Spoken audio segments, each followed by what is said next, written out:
আচ্ছা, ভাবুন তো ১০০ বছর আগে লেখা একটা আধ্যাত্মিক বই আজকের দিনে আমাদের জন্য কতটা প্রাসঙ্গিক হতে পারে। আজ আমরা ঠিক এই বিষয়টাই জানতে চলেছি অখণ্ড সংহিতা নামের এক অসাধারণ গ্রন্থ থেকে। চলুন শুরু করা যাক। বইটির নাম অখণ্ড সংহিতা।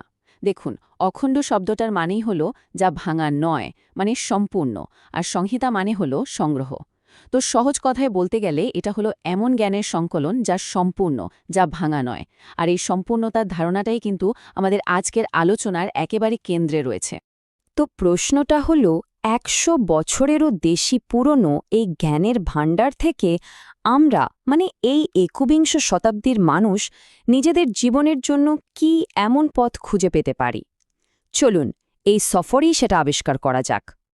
তো চলুন আর দেরি না করে পরিচিত হয়ে নিই সেই মহান মানুষটির সাথে যার কথাগুলোই এই বইয়ের প্রাণ। এই যে দেখছেন, ইনি হলেন স্বামী স্বরূপানন্দ পরমহংসদেব। এই বইয়ের প্রতিটি শব্দের পেছনের কণ্ঠস্বর আর আমাদের এই যাত্রার পথপ্রদর্শকও বটে। দেখুন, তার চেহারার মধ্যেই যেন এক অদ্ভুত প্রশান্তি, তাই না? আর সবচেয়ে মজার ব্যাপার কি জানেন, এই বইটা কিন্তু কোনো একটানা গল্প বা লেখা নয়।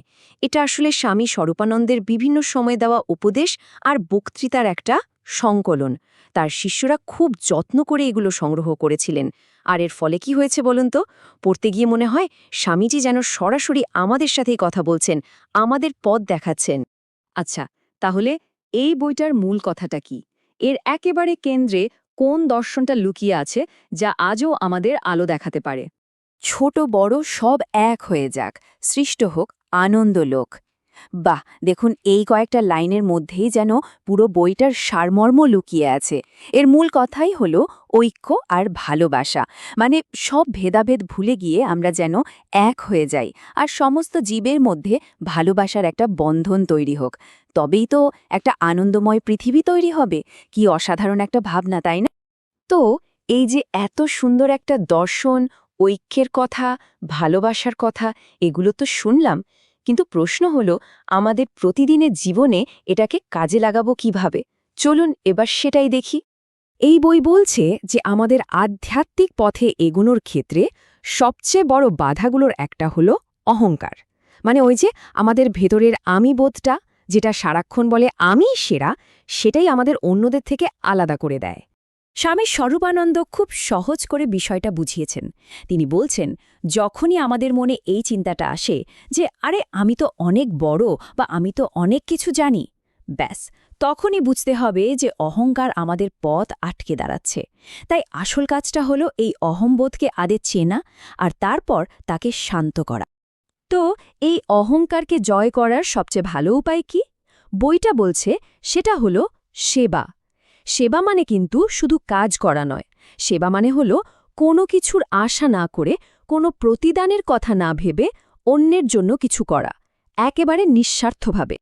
আর সবচেয়ে গভীর কথাটা কি জানেন? এই বই আমাদের শেখায় যে নিঃস্বার্থ সেবা শুধু বাইরের কোনো কাজ নয়।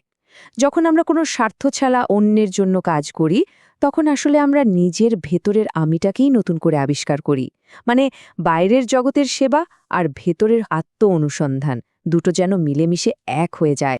তাহলে একতা, অহংকারকে ছাড়া আর নিঃস্বার্থ সেবা, এই সব কিছুকে একসাথে করলে অখণ্ড সংহিতা থেকে আমরা ঠিক কী শিখলাম? চলুন মূল বিষয়গুলো আর একবার ঝালিয়ে নেওয়া যাক। সংক্ষেপে বললে, এই গ্রন্থ আমাদের শেখায় প্রথমত বিভেদ ভুলে একতাকে খুঁজতে, তারপর নিজের অহংকারকে চিনে তাকে শান্ত করতে, এরপর নিঃস্বার্থ সেবার মধ্যে জীবনের আসল উদ্দেশ্য খুঁজে পেতে। আর সবচেয়ে বড় যে কথাটা, তা হল সত্যিকারের জ্ঞান কিন্তু সময়ের গণ্ডিতে বাধা থাকে না, তা চিরকালীন। সব শেষে একটা প্রশ্ন নিয়ে ভাবা যাক, কেমন? আজকের এই দুনিয়াটা দেখুন কত রকমভাবে বিভক্ত, খণ্ডিত, তাই না? এই রকম একটা সময়ে এই বইটার নামের মতোই অখণ্ড বা সম্পূর্ণ হয়ে ওঠায় আসল মানেটা ঠিক কী হতে পারে?